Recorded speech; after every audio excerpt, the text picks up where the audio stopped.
बीमारियों के इलाज में होने वाले खर्च का बड़ा हिस्सा दवाइयों का होता है।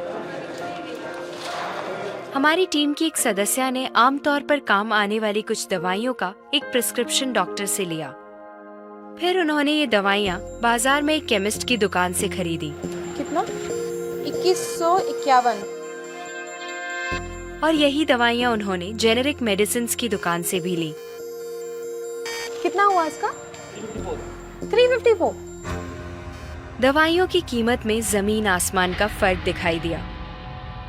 राजस्थान में कम कीमत में मिलने वाली इन जेनेरिक दवाइयों की शुरुआत की चित्तौड़ के पूर्व कलेक्टर डॉक्टर समित शर्मा ने।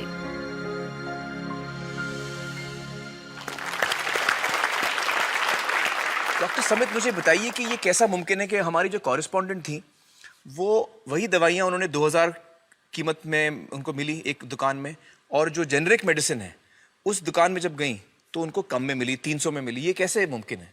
ठीक इसी समय प्रतिक्षण प्रतिपल एक ट्रेजेडी हमारे चारों ओर घट रही है। अर्थक्वेक की या कोई सुनामी की बात करें, उसमें जितने लोगों की जानें एक दिन में जाती हैं, उससे ज्यादा जानें प्रतिदिन इस ट्रेजेडी की वजह से जाती है। वो क्या ट्रेजेडी है? वो ट्रेजेडी ये है साहब कि जो दवाइयों की जो वास्तविक कीमत है वो तो बहुत ही कम है, पर जो दवाइयाँ हम जब बाजार से खरीद के लाते हैं तो हमें वो 5 गुना, 10 गुना, 20 गुना, कई बार तो 50 गुना से भी ज़्यादा दामों पे हम उसको खरीदते हैं।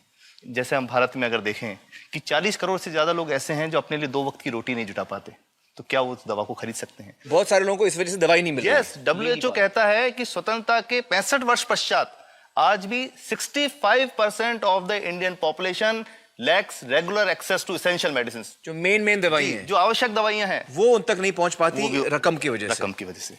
मुझे बताइए कि ये जो जेनेरिक मेडिसिन जो हम कहते हैं, अभी ये अंग्रेजी का शब्द है, इसको हिंदी में कैसे समझाएं? मैं आपको बहुत सरल भाषा में बताता हूँ। हाँ। तो ये जेनेरिक नाम जो दवा का जो मूल सॉल्ट है, जो इसके अंदर जो दवा है उसका नाम है, केमिकल नाम, उसका केमिकल नाम है। अब जैसे और उदाहरण अगर सरल करके बताएं इसको, तो जैसे ये लड़की दुबली पतली सी नजर आती है, तो मैं अगर डॉक्टर हूँ तो मैं इसको ये कहूँ 1 गिलास दूध सुबह 1 गिलास शाम को पिया कर। पर चिकित्सा के व्यवसाय में दुर्भाग्य से हमारे देश में ऐसा नहीं हो रहा। हम ये नहीं कहते कि आप भैंस का दूध लेके आइए, हम कहते हैं कि वो रामू की भैंस का दूध लेके आना। यही ब्रांडिंग है। ये जब उसकी दुकान पे जाती है वो कहता है 500 रुपए लीटर है, लेना है कि नहीं लेना।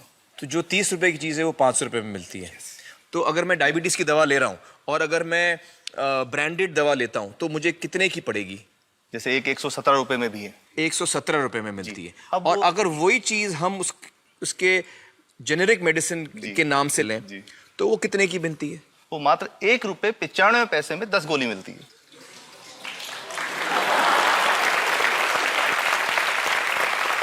और दोनों गोलियों में कोई फर्क नहीं है किसी किस्म का? 100% समान, क्योंकि इसकी उत्पादन लागत ही इतनी है। उसका manufacturing, packaging, transport, retail margin, जो उसके मार्जिन जो हैं, जो हमारे ज्यादा वो सब मिला करके उतने की ही पड़ती है। कुछ कैंसर के मैं आपको उदाहरण दूंगा, उसमें एक ही दवा जो ब्लड कैंसर के काम में आती है, बाजार में 1.25 लाख रुपए का एक पैकेट मिलता है। 1.25 लाख का एक पैकेट जो 1 महीने चलता है। और जेनरिक में वही दवा जेनरिक में अलग अलग कंपनीज जो बनाती हैं, एक 10,200 में बेचती है, एक 8,800 में बेचती है और एक 6,500 में बेचती है। मतलब ये आपका ये कहना है कि आपके ये प्रयास से इतने कम में राजस्थान में पब्लिक को, आवाम को ये दवाएं पहुंचा रहे हैं आप इस वक्त? जी, क्या बात है। मेरा ये सवाल है कि डॉक्टर्स जो हैं वो हमारे पर्ची पर जेनेरिक नाम क्यों नहीं लिख के देते? क्यों लिखते हैं वो ब्रांडेड? जाने नहीं देंगे बाहर फिर? नहीं, सब जाने देंगे। जब एक नया मेडिकल प्रैक्टिशनर जब प्रैक्टिस शुरू करता है तो उसके पास जो कंपनी के जो मेडिकल रिप्रेजेंटेटिव्स होते हैं, सेल्स बढ़ाने का उनका काम होता है, मार्केटिंग प्रिंसिपल के हिसाब से सेल्स एजेंट होते हैं बेसिकली। फिर वो कहते हैं साहब आप हमारी जो दवा है यही लिखना, ये बहुत बेहतर दवा है, इससे मरीज ठीक होगा। और उनको डॉक्टर्स को लिखने के लिए उनको प्रेशराइज किया जाता है, उनको टेम्प्ट किया जाता है।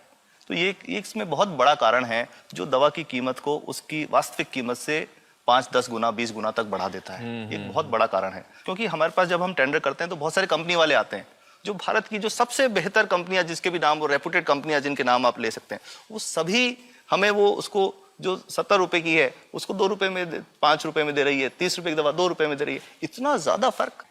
तो कंपनी तो दे सकती है और देना चाहती है और हमें देती भी है इतनी कम दामों में, हमें दे रही है ना, ये संभव तो है। अच्छा, मैं आपको बताऊंगा कि भारत से हम लगभग 45,000 करोड़ रुपए की जेनरिक दवाइयां प्रतिवर्ष विदेशों को निर्यात करते हैं। आप भेजते हैं दुनिया भर में जेनरिक, ये जो सस्ती दवाएं हैं आप विश्व भर में भेजते हैं, विश्व और भर में हमारे भेजते लोगों को हैं। नहीं मिल हमारे रही। देश में महंगी है, हमारे देश में महंगी है, और अगर ऐसा है तो हमें कोई ईस्ट इंडिया कंपनी की जरूरत नहीं, हम वापस उसी दिशा में जा रहे हैं। आपने जब ये शुरू किया तो आपको कोई रेजिस्टेंस फेस करना पड़ा राजस्थान में? देखिए, जो प्रयास हम कर रहे हैं ये बेसिकली धारा के विपरीत बहने का एक प्रयास है जी। काफी थ्रेट्स भी हैं, क्योंकि इसमें माफियाज भी हैं, ड्रग माफियाज जो ऑपरेट करते हैं। और हम हमेशा ये बात कहते हैं कि हम 100 साल से भी पुरानी शोषण की व्यवस्था को बदलना चाहते हैं, पर हमने हमेशा डॉक्टर्स को दोषी नहीं माना। जी। सारे डॉक्टर्स बुरे नहीं है। 50-60% तो जेन्युइनली वो चाहेंगे कि गरीबों को कम कीमत पे दवा मिल जाए, वो चाहेंगे। और आज भी ऐसे डॉक्टर्स हैं जो अपने घर से सैंपल्स ला करके अपने जेब से पैसे निकाल के मरीज का इलाज कराते हैं। ऐसे डॉक्टर्स आज भी हैं। बिल्कुल सही। तो मैं इनको एक उदाहरण भी बताता हूँ कि कैसे हमारे जो काम वाली थी उसका बच्चा था छोटा, इंसिडेंटली हम कोई समय छुट्टी मनाने कोई बाहर गए। जब हम लौट के आए 10-12 दिन बाद, तो वो लक्ष्मी के साथ उसका छोटा जो बेटा था राजू, वो भी उसके साथ आता था जब, और मेरे बच्चों के साथ खेलता था, मेरी बेटे के साथ खेलता था। तो वो लक्ष्मी अकेली आई, राजू नहीं आया।